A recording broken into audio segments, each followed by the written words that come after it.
بسم اللہ الرحمن الرحیم۔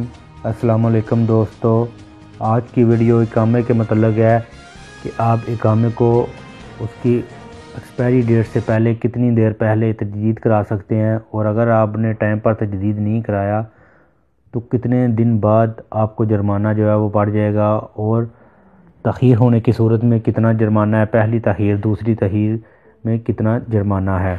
سعودی عرب میں محکمہ امیگریشن اینڈ پاسپورٹ کے قانون کے مطابق ملازمین کے اقامے کی تجدید 3 جبکہ محسوس حالتوں میں زیادہ سے زیادہ 6 ماہ قبل کی جا سکتی ہے۔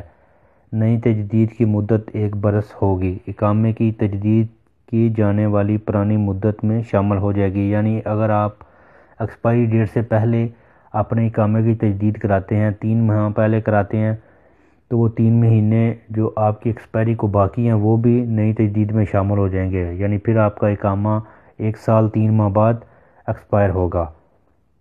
تاہم اس کے لیے دیگر شرائط وہی ہیں، یعنی تجدید کے وقت میڈیکل انشورنس اور دیگر فیس وغیرہ اسی طرح جمع کرانی ہوگی۔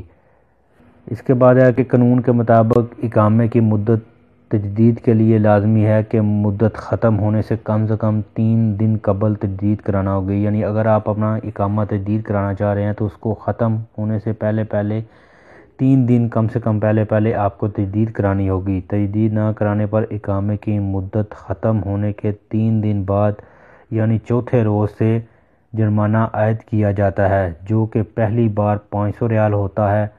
اقامے کی تجدید میں دوسرے برس بھی تاخیر ہونے کی صورت میں جرمانہ 1000 ریال ہوتا ہے، جو فیس کے ساتھ ادا کرنا لازمی ہے۔